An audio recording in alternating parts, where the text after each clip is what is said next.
여러분 안녕하세요. 저는 나이 40대의 사연에 푹 빠져서 모든 사연을 섭렵하고 제 이야기도 한번 풀어볼까 싶어 기웃거리고 있는 여자입니다. 제가 진짜 기가 막힌 사연을 하나 가지고 있는데요. 여기 계신 사연자분들의 이야기와 크게 다를 거 없는 막장이라 한번 풀어볼까 합니다. 저는 살면서 저한테 이런 일이 일어날 거라고는 꿈에도 생각하지 못했어요. 왜냐하면 제가 결혼한 사람이, 그러니까 제 남편이 말이죠. 저랑 무려 30년 지기 친구였거든요. 모든 걸 다 아는 사이라고 해도 과언이 아닐 만큼 서로의 과거를 속속들이 알고 있는 사람이었어요. 제가 한 동네에서만 30년을 살았던 사람입니다. 무리하게 대출을 받아 손수 주택을 짓고 사셨던 우리 부모님. 평생을 손수 지은 집이라며 절대로 이사 못 간다고 하셨었거든요. 그 동네에 살고 계신 사람들 대부분이 손수 지은 집이라며 그 터를 떠나지 못하시는 분들이긴 했어요. 우리 부모님의 집이 낡아서 보수가 필요할 때도 서로 돕고 도와가며 보수를 하고, 또 다른 집에서 보수가 필요하면 동네 사람들 모두 모여 돕고, 그니까 그 동네 사람들이 전부 집안에 숟가락이 몇 개가 있는지 다 알 정도로 친한 사이라는 거죠. 우리 옆집에 살던 동갑내기 친구가 바로 제 30년 지기 친구이자 남편이 된 놈이었습니다. 저랑 남편은 초등학교도 중학교도 고등학교도 같은 학교에 다녔고 졸업을 했어요. 모든 졸업사진마다 남편의 얼굴이 떡하니 찍혀 있는 걸 보면 얼마나 어이가 없는지 모릅니다. 물론 대학에 가서야 드디어 갈라지긴 했지만 그게 저희의 사랑이 싹트게 된 계기이기도 합니다. 매일같이 등교하고 하교하고 학원까지도 같이 다니다가 20살 되자마자 갑자기 서로 다른 곳을 향해 가니까 마음이 이상하더라고요. 등교하면서 같은 반 친구 욕도 하고 선생님 욕도 하고 시험 성적 서로 몇 점 나왔냐고 내기도 하고 해야 하는데, 지하철역까지 혼자 걸어가고 수업 마치고 혼자 오는 길이 너무 길고 외롭게 느껴졌어요. 근데 그 마음을 제 남편도 똑같이 느꼈다는 거예요. 자꾸 머릿속에 제가 둥둥 떠다녀서 미친 줄 알았다고. 그래서 군대로 도망을 간 거예요, 이 바보가. 근데 군대에 가니까 서로에 대한 생각이 더욱 절실하게 나는 거죠. 결국 제가 못 참고 군대 면회를 갔다가 그날 서로의 마음을 털어놓고 이야기를 하게 되었습니다. 제가 그때 참았더라면 이 기가 막힌 일도 겪지 않았을 텐데, 아무튼 남편이 군인임에도 불구하고 연애를 시작했고요. 저는 바보같이 그 꽃다운 시절을 군대 간 남자 기다리느라 허비해야 했습니다. 대학 시절에 이 남자 저 남자 만나보고 클럽 같은 데도 다니고 즐겼어야 했는데 코가 확 깨이는 바람에 아주 수도승처럼 지냈죠. 친구들이 어차피 군대 가는데 클럽 가도 모른다고 꼬실 때도 무슨 열려문이라도 세울 것처럼 굴었으니까요. 남편이 휴가만 나오면 좋아서 떨어지는 방법도 모르는 사람처럼 그렇게 연애를 했습니다. 같은 학교 출신인 친구들이 저랑 남편이 연애한다고 하니까 너네는 이미 부부 아니냐고 농담을 할 정도였어요. 그만큼 오래 하라고, 또 연애 감정이 전혀 생기지 않을 것 같은 사람들이었다는 거죠. 서로에 대해 모르는 게 없다는 건 장점이자 단점이었습니다. 가끔은 쉬고 싶은 날도 있는데 아무것도 할 거 없으면서 밖에 왜 안 나오냐고 닥달하는 남편에게 욕을 쏴주고 싶기도 했고요. 생리통이 심해서 집에서 쉬고 있으면 말없이 문고리에 초콜릿이랑 사탕 같은 걸 걸어두고 갈 때는 뽀뽀를 해주고 싶었죠. 불같으면서도 평온한, 오래된 것 같으면서도 신선한 연애를 쭉 이어갔습니다. 저희가 대학을 졸업하고 취업 준비를 할 때 서로의 이력서를 봐주고 고쳐주고 모의 면접도 서로 준비해주고 했어요. 보통은 사회인이 되면 또 다른 세상에 발을 들이는 거라고 하잖아요. 주변 모든 게 달라지니까요. 그래서 헤어지는 커플들도 많다고 하는데, 우리는 오히려 서로 비밀이 없다 보니 더 편하게 연애를 할 수 있더라고요. 집안끼리도 다 아는 사이고, 우리가 사귀는 걸 알게 된 이후에 저는 그 집에서 며느리, 남편은 이미 우리 집에서 사위 취급을 받으며 지냈습니다. 그렇게 딱 연애한 지 10년 차에 저희는 결혼을 약속했어요. 뭐 양가의 집안 사정도 다 알고 있고 숟가락이 몇 개 있는지도 아는 판에 사이좋게 허세 없는 결혼하자고 약속을 했습니다. 금전적인 문제로 의기투합이 되니까 결혼식 진행이 아주 순조롭게 착착 진행되었어요. 우리는 드디어 신혼살림까지 양가의 도움으로 얻어서 정착을 하게 되었습니다. 신혼집은 같은 동네이긴 하지만 서로의 집까지는 걸어서 15분 정도 걸리는 위치에 잡았습니다.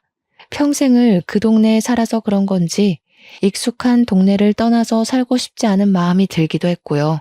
부부싸움을 하게 되면 살벌하게 할 것 같아서 친정이든 시댁이든 가까운 곳으로 피신 가야 한다는 생각도 있었고요. 한 동네에서 오래 산 장점이자 단점이라고나 할까요? 거기만큼 편한 곳을 찾지 못하겠더라고요. 밤늦게까지 장사하시는 슈퍼집 아주머니와 언제 맡겨도 완벽하게 수선해주시는 세탁소 아저씨도 한몫하셨습니다. 남편과 저는 꽤 괜찮은 중견기업에 다니고 있었어요. 연봉도 매년 잘 오르고 직원 복지도 괜찮은 기업이었는데 저는 식품 쪽 사업부에서 일하고 있었고 남편은 패션 사업부 쪽이었습니다. 같은 계열사긴 하지만 건물은 다르게 위치하고 있어서 회사에서까지 남편의 얼굴을 마주 볼 일은 없었습니다. 그나마 다행이라고 해야 할지 회사에서까지도 내내 얼굴을 보고 있어야 한다면 금방 지겨워질 것 같았거든요. 남편은 패션 사업부 쪽의 일을 매우 마음에 들어 하지 않았습니다. 사실 남편이 지원했던 부서는 전혀 다른 부서였거든요. MD 쪽 일을 하고 싶어 했어요.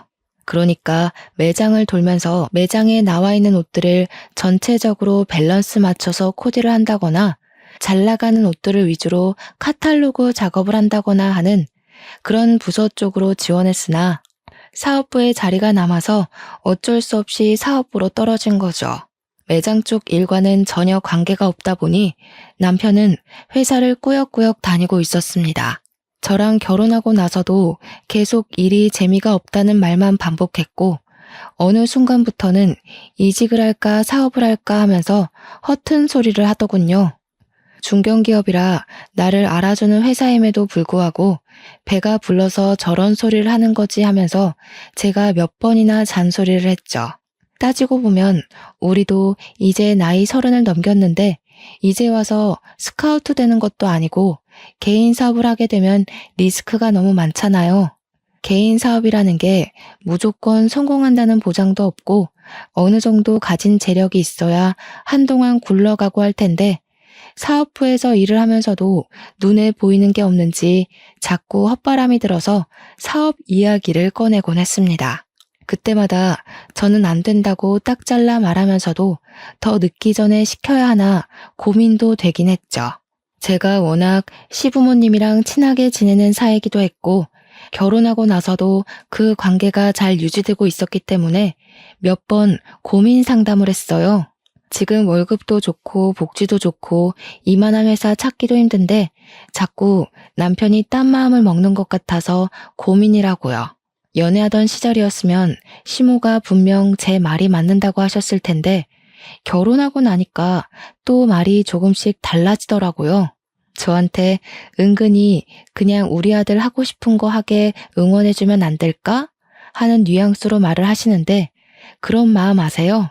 팔이 안으로 굽는 걸 알자마자 더 뻗대고 싶어지는 유아스러운 심리랄까요? 시모가 남편을 싸고 도는 것 같으니까 더 하고 싶은 대로 시켜주면 안 되겠다 하는 마음이 들더라고요. 그나마 한 가지 다행인 건 시부가 전적으로 제 편을 들어주신다는 것이었습니다. 원래 학창 시절부터 제가 더 똑똑했다는 거 모르냐면서 시모한테 현명한 며느리 편을 들어줘야 한다고 박박 우기셨어요. 시모가 은근히 남편 올려치기 하면서 저를 깎아내리실 때도 시부가 딱 잘라서 이야기를 해주셨죠. 지금 며느리 말 중에 틀린 게 뭐가 있냐면서 애가 없어서 다행이지 애도 있는데 잘 다니던 회사 그만두고 사업하겠다고 했어 보라고 당장 이혼당하고도 할 말 없는 거 아니겠냐고 열변을 토해주셨습니다. 사업도 돈이 있어야 할 수 있는 거고 이직도 능력이 되어야 불러주는 곳이 있어야만 가는 거라 하셨어요. 시부 말이 틀린 게 하나도 없었죠. 시모가 구시렁대면서도 남편 편만 들 수 없는 상황이기도 했고요. 그럼에도 불구하고 원래 시자가 붙으면 다 그렇게 미련을 가지고 진상을 떨게 되는 건지 시모가 몇 번이나 저한테 따로 우리 아들이 하면서 딴지를 걸기 시작하셨어요.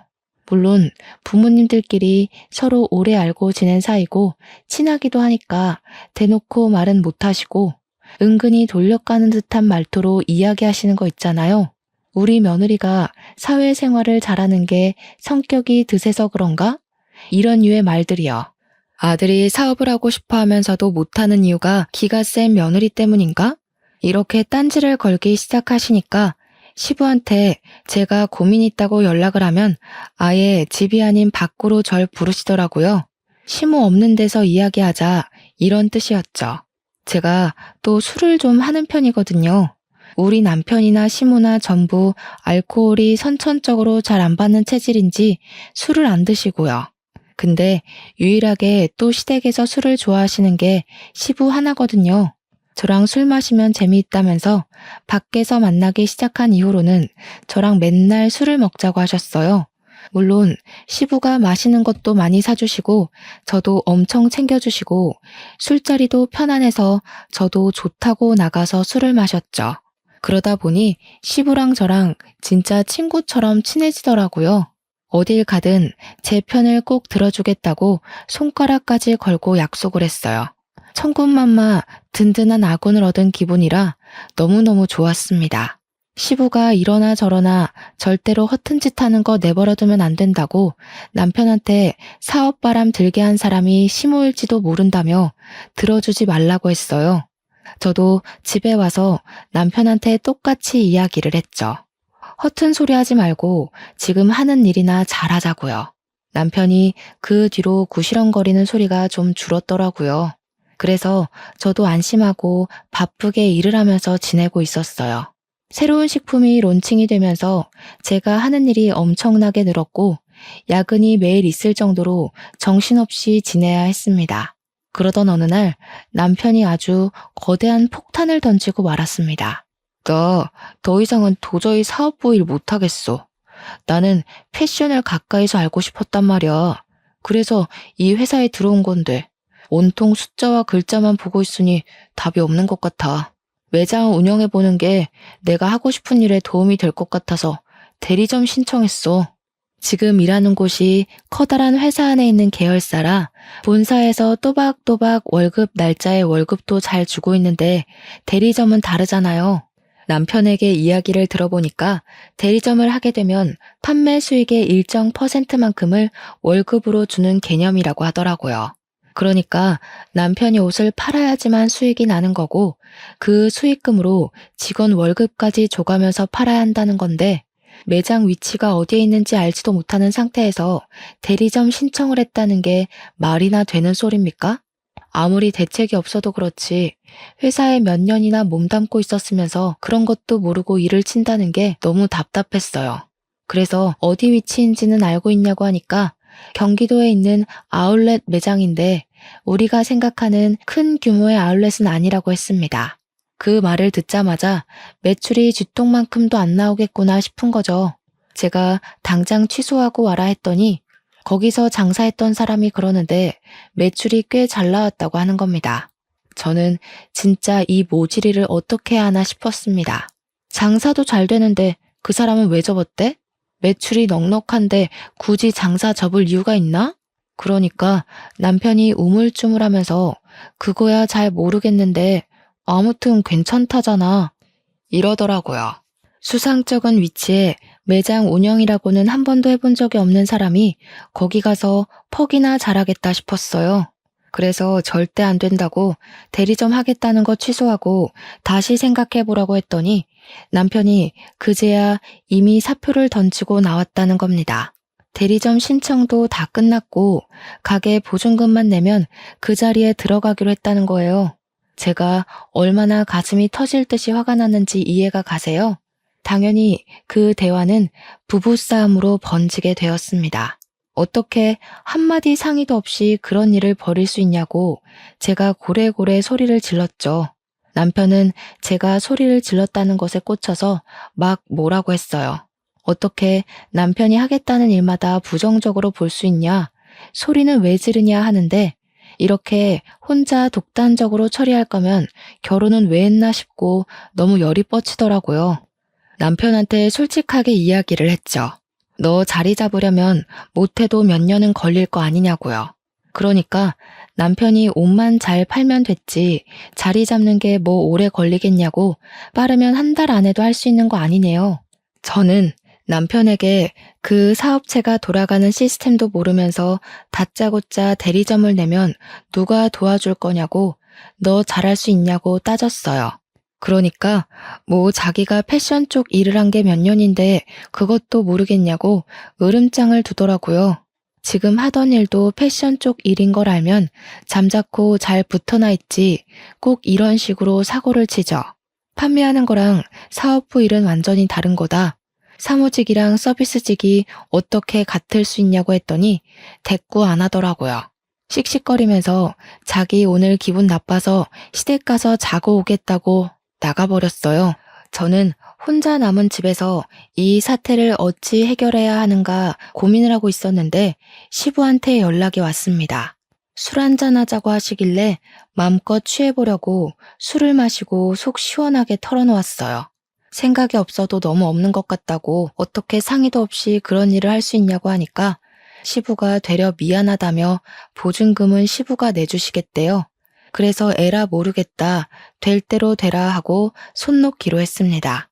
당연히 제가 결심해야 할 일은 남편이 자리를 잡기 전까지 애를 가지지 않겠다는 것이었습니다. 하지만 세상 일이 제 마음대로 될 리가 없죠. 그렇게 다짐한 지 4개월이 막 지났을 무렵 제가 글쎄 임신을 떡하니 하고 말았습니다. 물론 양가에서는 무슨 잔치라도 벌일 것처럼 난리를 떨면서 좋아하셨습니다. 저한테 은근히 틱틱거리던 시모까지도 너무 잘했다고 축하한다고 제 손을 꼭 잡으시는데 제 마음은 또 그게 아니지 않겠어요. 축하받아야 마땅한 일이지만 그러면서도 마음 한구석에 걱정이 너무 크게 되는 겁니다. 우리 아이한테 아직까지도 미안한 일이에요, 그게. 남편이 은근 낯을 가리는 성격이라 그런지 매장에서 손님이 와도 멀뚱멀뚱하게 있다고 하고 아무리 직원들이 잘한다고 해도 매장의 책임자라는 사람이 아무것도 안 하고 멍하니 있으면 무슨 물건이 팔리겠어요. 남편은 그냥 편한 거 좋은 거만 하면서 직원들에게 모든 책임을 전가하고 있었던 거죠. 버는 돈도 당연히 본사 다닐 때보다 훨씬 줄었고 그나마도 월급 제때 가져다 주지도 않았어요. 뭐 그만큼 번다는 게 자기 입장에서는 부끄러워서 제 날짜에 못 주는 거다 하며 변명을 하지만 제가 화를 내야지만 월급 봉투를 내민다는 게 어이가 없잖아요. 도대체 그 돈으로 뭘 하고 다니는지, 왜 만날 돈이 없다고 난리인지. 안 그래도 임신한 뒤로 예민함이 극에 달해서 미치겠는데 남편 주머니에서 로또가 계속 나오더라고요. 남편한테 로또 한답시고 월급이 반토막 난 거 아니냐고 막 따지니까 그래봐야 5,000원인데 뭐가 문제냐고 하더군요. 5,000원짜리가 10장 20장 나오니까 제 속이 터지는 건데 도대체 제 남편의 눈치는 어디다 팔아먹은 걸까요? 어차피 당첨되지도 않을 거 그만 사라고 했더니 아울렛 주변 매장 형들이 전부 로또를 한다고 안 할 수가 없대요. 그나마 다행인 건 그 형들은 로또도 하고 스포츠 토토도 하고 그러는데 자기는 스포츠는 잘 몰라서 로또만 하는 거래요. 제 눈빛이 얼마나 경멸스러웠을지는 안 봐도 비디오였죠. 로또 용지 보니까 숫자도 제 맘대로 적혀 있길래 남편한테 번호 정해서 돌리는 거냐고 물어보니 자동이래요. 자동으로 해야 그나마 5,000원씩 잡힐 때가 있다면서 이를 드러내고 웃는데 도대체 누가 5,000원 벌겠다고 로또를 하나요? 제 남편이지만 참으로 모자란 놈이 아닐 수 없습니다. 그러더니 저한테도 로또를 사다 주겠다고 운을 떼더군요. 저는 번호를 고심해서 6개 골랐고 앞으로는 이 번호로만 로또를 사다 달라고 했더니 저보고 돈 낭비래요. 진정한 로또는 자동이다 어쩐다 하면서 핀잔을 주는데 지 주머니에서 나온 로또들 보면 답 나오죠. 누가 돈 낭비를 하고 있는 건지 참나. 시간은 계속 흐르고 남편이 벌어오는 돈은 쥐꼬리보다 조금 나은 형편이었고요. 저는 애를 어찌 키워야 하나 정말 막막함에 어쩔 줄 몰라 하고 있었습니다.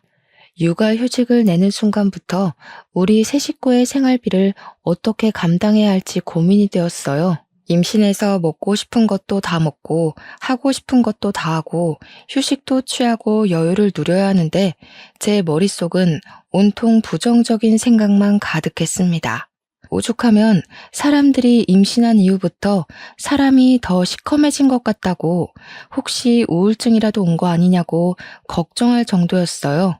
회사 사람들도 이 정도면 육아휴직 모르고 차라리 일을 하는 게 더 낫겠다고 농담을 던지기도 했고요. 철없는 남편이랑 살아본 적 없는 사람들이라 제 고충을 모를 것 같아 입을 열 수도 없었습니다. 거기다가 우리 집 남편 놈은 점점 수상한 행동을 하기 시작했어요. 제가 임신하고 6개월 차에 접어들어가니까 아무리 그래도 배불뚝이가 되더라고요. 살도 많이 찌고 다리도 맨날 퉁퉁 붓고 결혼 반지가 들어가지 않을 정도로 손가락도 퉁퉁 부었고요. 몸이 정말 너무 힘들고 허리도 하루 종일 시큰거리고 기침만 하면 갈비뼈가 부러질 것 같은 고통이 일더라고요. 제가 오죽하면 임신하고 나서부터 세상의 모든 어머니들을 존경하기 시작했다니까요. 처음에 임신했다고 했을 때는 발이 땅에 닿으면 죽는 사람처럼 저를 대접해주고 귀하게 여겨주더니 시간이 지날수록 점점 사람이 저한테 관심이 없는 겁니다. 스트레스 때문에 이거 먹고 싶다 하면 나가서 사 먹어, 배달시켜 먹어, 이러질 않나? 저보고 가뜩이나 살쪄서 곰 같은데 더 먹고 얼마나 더 찌려고 그러냐고 스트레스를 더 주더라고요. 이게 남편이 맞는지 혹시 원수는 아닌지 그런 생각이 들었죠. 맘카페 같은 데 올려보니까 오랜 친구 사이 같아서 사랑이 아닌 정으로 살고 있는 거 아니냐고 하는데 저희가 오랜 친구 사이는 맞잖아요. 이 사람이 정말 이제 더 이상 나를 사랑하지 않는 건 아닐까 하는 생각이 들었습니다. 그런데 더더 의심 가고 수상한 행동은 말이죠. 저에게는 세상 무관심한 사람이 행색은 엄청 번지르르하게 하고 다닌다는 거였어요. 평소에는 머리 감기 귀찮다면서 절대 하지 않던 포마드 같은 걸 발라서 싹 고정시키고 다니지를 않나. 행커치브 같은 것도 그날 코디에 맞춰서 일일이 갈아 끼우고 다니고 구두도 못 본 사이에 여러 켤레를 샀더라고요. 예전에 학창 시절 때부터 우리 남편이 한 가지에 꽂히면 그것만 신던 놈이라 신발은 정말 딱 한 켤레만 사서 신던 놈이거든요. 그런데 뭐 기분에 맞춰서 로퍼를 신어야 되니 윙팁이 어쩌니 하면서 못 알아들을 소리만 하는데 이런 꼴을 보고도 의심하지 않을 여자가 있을까요? 거기다가 인터넷에 보니까 마누라 임신 기간에 남자들이 바람을 제일 많이 핀다고 하대요. 저도 워낙 돌려 말하는 성격은 아니라 신이 난 남편한테 너 바람 났니? 하고 물어봤어요. 그러니까 남편이 갑자기 딱 정색하면서 무슨 그런 소리를 하냐고 기분 나쁘다면서 출근한다고 나갔습니다. 뭔가 티나게 어깨도 굽고 갑자기 정색하면서 아니라고 하는 게 오히려 더 의심 가고 믿음이 전혀 안 가는 거죠. 그러더니 그날부터 매장에서 마무리하는 직원이 일을 그만두었다고 본인이 마무리 매출까지 정리하고 퇴근해야 한다고 늦는데요. 매장에 직원이 셋이나 있었는데 하나 빠진다고 남편이 모든 일을 다 떠맡게 되는 건 아니잖아요. 심지어 직원들 월급 주고 나면 본인은 그 월급보다 못한 돈 가져와서 생활비로 내미는 주제에 제가 출산이 임박해서 남편에게 마무리는 다른 직원에게 맡기고 집에 일찍 들어왔으면 좋겠다고 했어요. 물론 아이가 언제 태어날지 모르긴 하지만 낮에는 그래도 시댁이니 친정 식구들이 가까이 있어서 상관없는데 밤은 이야기가 다르잖아요. 시부모님도 친정 부모님도 일찍 주무시는 편이고 남편 아니면 구급차를 타야 하는데 그럼 꼭 남편 없이 혼자 실려가는 기분이 들 것 같고 이래저래 출산 막달이니까 일하는 시간을 줄이고 옆에 있어 달라고 했죠. 그랬더니 남편이 저한테 자기가 돈을 많이 벌어야 애도 키우고 하지 않겠냐는 겁니다. 그런 마음이 있었으면 애초에 사표를 던지지 말았어야 하는 거 아닌가 싶었지만 싸움하기 싫어서 입 밖으로 꺼내진 않았습니다. 저한테 그 정도는 이해해 주라고 제가 육아휴직을 내면서 생활비도 모자란데 2배는 더 벌어야 하지 않겠냐고 하더군요. 그런데 아무리 바빠도 제가 출산하는 날에 병원을 와야 하는 거 아닌가요? 진통이 시작돼서 결국 구급차 타고 산부인과에서 보호자 연락을 받은 양가 부모님이 죄다 오셨는데 남편만 오지 않았어요. 제가 진짜 너무 어이가 없어서 진통을 하는 내내 눈물이 막 나오더라고요. 아프기도 하고 서럽기도 하고요. 오죽하면 우리 아들 하면서 챙기는 시모도 우리 부모님 앞에서 어쩔 줄 몰라 하더라고요. 의사도 간호사도 남편분 찾는데 이 원수는 일이 바쁘면 얼마나 바쁘다고 마누라 출산하는 날 나타나지도 않는지 조리원에 가서도 진짜 많이 서운했어요. 다른 남편들 7시면 퇴근해서 조리원으로 찾아오는데 우리 남편은 밤 11시나 돼야 슬슬 기어 들어오는 겁니다. 너무 늦게 오니까 조리원에서 문단속 하시는 분들이 불편해하고 신랑분이 너무 늦게 오신다고 하는 게 그게 다 구박처럼 들렸어요. 남편이 늦게 오니까 애도 못 보고 프로그램 참여도 못하고 제가 진짜 서운했어요. 남편이라고 일주일에 7번 출근하는 건 아니지 않겠어요. 쉬는 날에 조리원 프로그램 좀 참여하려고 했는데 쉬고 싶다면서 집에 가버리는 거예요. 조리원에 저 혼자 두고서 쉬고 싶다고 가버리는데 너무 어이가 없었습니다. 조리원 퇴소에서는 더 막장이었어요. 저는 애 보느라 정신이 없는데 남편이라는 놈은 자기 피곤하다고 작은 방 가서 자버리는 게 아니겠어요? 저는 울고 보채는 애 달래고 놀아주고 안아주고 하느라 정신이 없는데 회식이 있었다면서 술을 먹고 들어오질 않나 저한테 주는 건 로또 한 장이 끝이었습니다. 저한테 미안하다는 소리 한마디 없었어요. 엄청나게 짜증나고 서운하고 저는 애 돌보는 기계가 된 느낌까지 받고 이게 바로 산후 우울증이라는 사실을 몰랐습니다. 아기를 한 6개월쯤까지 키웠을 때 우리 부부는 거의 대화를 하지 않게 되었어요. 저도 집에서 육아휴직을 내고 애만 보고 있었고 남편은 쥐꼬리 월급 가져다 주면서 생색은 엄청나게 내고 집에서도 핸드폰만 보고 있으면서 계속 뭐가 좋다 싫다 했는지 아이씨 이랬다가 아싸 이랬다가 난리도 아니더라고요. 그래서 너 뭐 하냐고 제가 핸드폰을 확 뺏어서 화면을 살펴보았습니다. 그러니까 이 미친놈이 불법 사행성 토토 같은 거를 하고 있더라고요. 제가 놀래서 이게 다 뭔가 하면서 이것저것 눌러보니까 만지지 말라고 저한테 소리를 치는데 충전 내역이 딱 뜨더라고요. 충전 금액이 무려 500만 원이나 되는 겁니다. 저한테 돈 못 벌었다면서 월급 엄청 조금 가져다 주던 게 알고 보니 토토하느라 돈을 써서 조금밖에 못 주던 거였어요. 제가 그 사실을 알고 얼마나 큰 충격과 배신감을 느꼈을지 상상은 가십니까? 충전 내역을 살려보는데 여태 쏟아부었던 돈이 몇백이 아니라 몇천 단위까지 올라가더라고요. 애까지 낳은 마당에 사행성 도박에 빠져서 이 정도 돈을 쓰다니 진짜 생각이 없어도 너무 없는 거죠. 제가 열이 받아서 수입이 도대체 얼마나 되는 거냐고 정확하게 말해보라고 했더니 모른다고 딱 잡아떼는 겁니다. 네가 버는 돈인데 모른다는 게 말이 되냐고 솔직하게 말을 하라고 했는데 계속 어물쩍 넘어가더라고요. 이대로 넘어가면 이 남편놈이 원하는 대로 흘러가는 거라는 생각이 들어서 월급 통장을 찾았습니다. 월급 통장이 구석에 통장 정리 한 번 안 된 상태로 있길래 은행으로 달려가 통장 정리부터 했습니다. 그랬더니 진짜 가관이더라고요. 저한테 생활비라며 가져다 주는 돈이 월 150에서 200만 원 정도 되었거든요.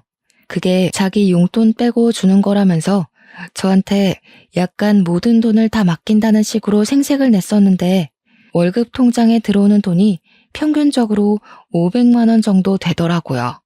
많이 들어오는 달에는 700만 원, 800만 원도 찍혀 있었어요. 저는 정말 애 키우면서 기저귀도 아껴 쓰고 식비도 허리띠 졸라매면서 식단 짜서 먹고 있었는데 얼마나 어이가 없고 속이 상했겠어요. 저는 참을 수 없는 배신감에 시부한테 이 사실을 모두 알렸어요. 그래도 집안에서 유일하게 제 편을 들어주는 사람이 시부뿐이었기 때문에 저도 별다른 선택지가 없기도 했죠. 그랬더니 시부가 집까지 찾아와서 남편을 붙잡고 소리를 질렀습니다. 어디 할 게 없어서 애까지 있는 놈이 도박을 하냐고 당장 손모가지를 자르겠다고 아주 난리가 나셨습니다. 옆에서 보고 있던 저도 가슴이 쫄려서 콩닥콩닥 할 지경이었으니까요. 뒤따라온 시모가 시부를 막 말리고 남편도 평소에 시부를 무서워했던 터라 잘못했다고 빌면서 울고불고 하는데 가관이더라고요. 그 와중에 시모가 저한테 은근히 그걸 왜 일러서 이사다를 만드냐고 탓을 하는데 진짜 팔이 안으로 굽어도 너무 굽은 거 아닌가요? 제가 말해서 들어먹을 인간이었으면 시부한테 말 자체를 하지 않았겠죠. 제 말을 듣지 않으니까 어쩔 수 없이 이 상황을 만든 건데 진짜 짜증났어요. 그 뒤로는 남편이 저에게 완전히 적대감을 드러내기 시작했어요. 부부 사이가 원활하지도 않았고 사행성 토토를 제가 시부에게 알린 이후로 저희의 감정의 골은 더욱 깊어질 수밖에 없었죠.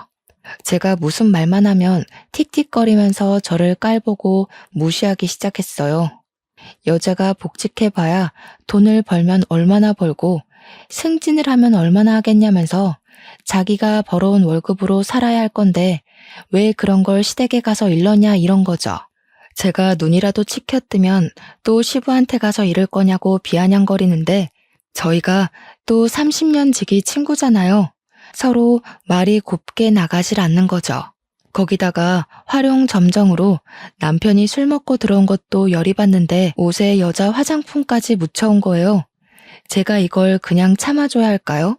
제 성격에 절대로 참아줄 수 없었죠. 그래서 남편이 술에 취해 자는 사이 한쪽 눈썹을 완전히 밀어버렸습니다. 아침에 일어나서 식겁을 하면서 저한테 야, 미쳤냐? 하면서 달려드는데 저도 옷에 묻은 화장품 보여주면서 네가 더 미친 거 아니냐고 했죠. 나도 호스트바에 가서 한번 질펀하게 놀아볼까?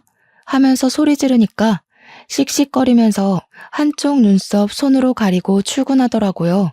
퇴근할 때 보니까 눈썹이 곱게 그려져 있길래 누가 그려줬냐고 화를 내니 매장 여직원이 그려줬대요. 이 눈썹을 하고 어떻게 손님을 받고 일을 하겠냐면서요. 그렇게 서로 으르렁거리며 지내다가 아기가 돌쯤 됐을 때 돌잔치 준비를 하다 보니 그날 입을 우리 아기 옷이 없더라고요.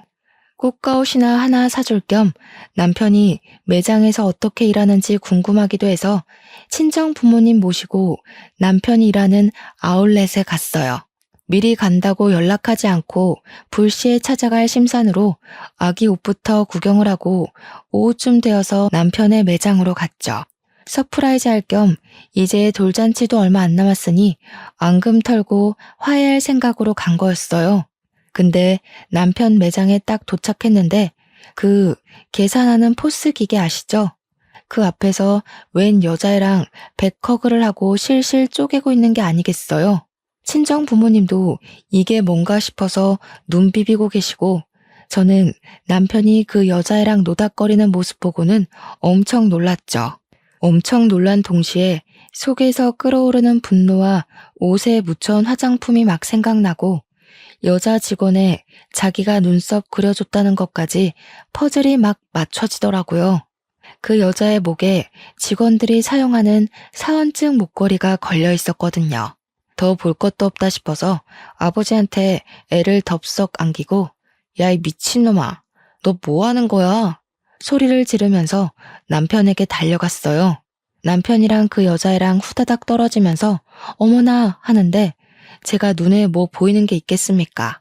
남편이 손사래를 치면서 아니야 오해야 하는데 아주 뺨부터 갈겨버렸습니다. 주위에 있던 사람들도 다 쳐다보고 옆 매장, 앞 매장 할 거 없이 다 구경 와서 보는데 분이 안 풀려서 소리를 막 질렀죠. 이 미친놈 새끼가 지금 마누라가 떡하니 있는데 매장 직원이랑 바람이 나서 이러고 있어? 아니야, 오해야. 오해라니까. 그냥 계산하는데 뭐가 안 돼서 그런 거야. 너는 직원이랑 끌어안고 시시덕거리면서 일하는 게 지금 바람이 아니라는 거야? 우리 부모님도 김서방 지금 뭐 하는 겐가? 하고 소리치고 있고, 여직원에는 고개 숙이고 구석에 어쩔 줄 몰라 서 있고, 남편은 저한테 맞은 뺨이 막 부어오르기 시작하는데 아니라고만 변명하고 앉아 있더라고요. 그러면서 직원한테 기계 사용법 알려준 게 죄냐고 억울한 척 하는데 둘이 누가 봐도 커플인 것처럼 꽁냥꽁냥 하고 있던데 무슨 개소린지. 제가 남편 귀때기를 잡아 끌고 당장 나오라고 했어요. 남편이 지은 죄가 있어서 그런지 쪽팔린 것도 모르고 잘못했다고 막 빌면서 질질 끌려 나오더라고요. 그대로 부모님 차에 태워서 시댁으로 달려갔습니다.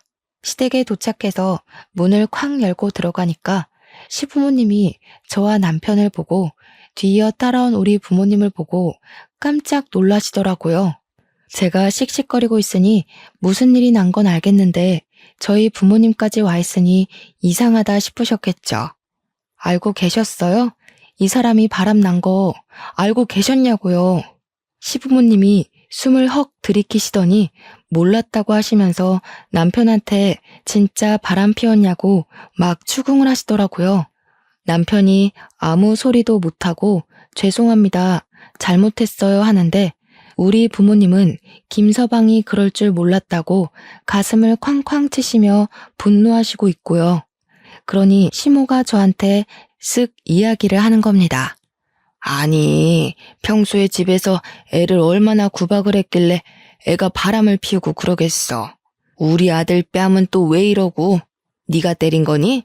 애 얼굴을 무식하게 왜 때리고 그래 정말? 저는 당연히 할 말을 잃었죠. 바람 피운 게 누군데 제 탓을 한단 말입니까? 평소에 제 편만 들던 시부는 아이가 떡하니 저희 부모님 품에 있는데 담배만 뻑뻑 피워대시고요. 세상에 너무나도 실망스럽더라고요. 아니, 얘기 들어보니까 우리 애가 오해라고 하는구먼 뭘. 바람 피운 것도 아니라는데 애를 때리긴 왜 때려? 내가 이거 그냥은 못 넘어가. 이혼해 너네. 시모가 되려 큰 소리를 치니까 기가 막혔죠. 남자가 사회생활하다 보면 한 번쯤 실수도 하고 그런 거 아니겠습니까? 어차피 지금 며느라가 복직도 못할 텐데 그냥 눈 딱 한 번 감고 넘어갑시다. 결정적일 때 팔이 안으로 굽는 걸 경험하게 된 거죠. 그래서 제가 그 여자 불러보라고 했더니 남편이 걔는 어려서 아무것도 모르는 애라고 하더라고요. 지금 누가 누구 앞에서 그 여자 편을 든답니까?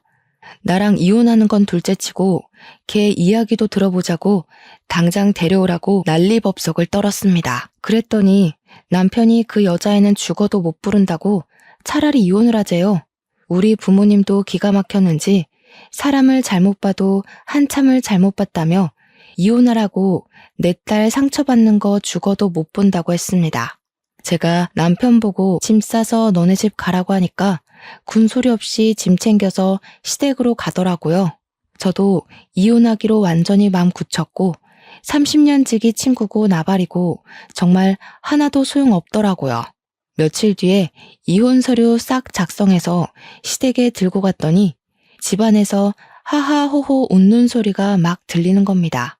누구 속은 다 뒤집어졌는데 자기들끼리 재미있는 일이라도 있나 보지 싶어서 비밀번호 열고 들어갔더니 거실에서 삼겹살을 구워 먹고 있더라고요.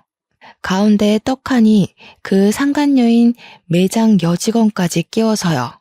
저보고 다들 얼음처럼 굳었는데 너무 화가 나니까 사람이 차분해지고 웃음이 나더라고요. 그대로 달려가서 프라이팬을 뒤집어 엎었습니다. 그러니 다들 삼겹살 기름이 튀어서 막 소리 지르고 벌떡 일어나서 난리도 아니었어요. 그 가운데에 이혼 서류를 던지고 이혼하자고 했죠. 유부남 꼬셔서 바람 피운 너도 참 답 없다. 너도 이 새끼 도박쟁이인 건 알고 만나니? 아님, 너도 같이 도박해? 다들 저한테 뭐라고 한 소리 하는데 다 무시하고 시댁을 나왔습니다. 며칠 뒤에 이혼 소장 접수됐다고 연락이 오더라고요. 저도 재판기일까지 집을 정리하고 친정으로 돌아왔고요. 신혼집은 팔아서 반반 나눴습니다. 원래는 시부가 사준 집이었는데 재산 분할 소송하겠다고 하니 유책 배우자가 남편이라 돈을 더 뜯길 것 같았는지 딱 반 나누자고 하더라고요. 그걸 받아서 친정와서 애 키우는데 보태 쓰고 있었습니다. 이혼하고 6개월이 지나서 복직 준비도 하고 지냈는데 옆집에 전 남편이 살고 있으니 여간 불편한 게 아니었어요. 그러던 와중에 사뒀던 로또가 생각나서 아무 생각 없이 로또 번호를 맞췄는데 아니 글쎄 제가 1등에 당첨이 되었다고 떡하니 뜨는 게 아니겠습니까? 제가 너무 놀라서 이게 꿈인가 생시인가 구별이 안 가서 친정 부모님께 보여드리니 진짜 1등이 맞는다는 겁니다. 저는 떨리는 마음으로 로또를 바꾸고 바로 동네에서 제일 최근에 지어진 아파트를 계약했습니다. 그러고는 이사 준비를 하는데 저희 집이 분주하게 이사 준비를 하니 은근슬쩍 전 시모가 집 앞을 서성이며 저한테 이사 가냐고 물어보더라고요. 똥이 무서워서 피하나요? 더러워서 피하지. 제가 로또 1등이 당첨됐거든요. 그래서 저희 신식 아파트로 이사 갑니다. 로또 1등이 당첨됐다고? 예, 그것도 재산 분할 들어가야 하는 거 아니니? 이혼하고 당첨된 건데 왜 재산 분할 대상이 되겠어요? 그 전에 당첨됐는데 속인 거 아니고 내가 변호사 찾아가서 물어본다. 그러시든가. 그 뒤로 무슨 콩고물 떨어질까 싶어서 우리 집 앞을 기웃기웃하는 것을 동네 슈퍼 아줌마가 너네 아들이 바람 피워서 이혼까지 했다면서 무슨 미련이 있어 여기서 서성이냐고 쫓아주셨어요. 동네 창피하게 그런 소리 한다면서 얼굴 가리고 도망가시는데 속 시원하더라고요. 나중에 이사가고 한참 지나서 슈퍼집 아줌마가 집에 놀러 오셨다가 이야기를 전해주셨는데 전 남편은 도박 못 끊었대요. 월급은 들어오는 대로 죄다 날리고 돈은 없고 빚만 늘어나니까 상간녀도 헤어지자고 도망갔다고 하대요. 시모는 동네에 아들 바람 피운 거 죄다 소문내서 쪽팔려서 못 살겠다고 난리고 시부는 돈 없는데 이사를 갈 수도 없고 미치겠다고 맨날 술만 드신대요. 저랑 이혼하고 아주 집안 꼴이 말도 아니죠.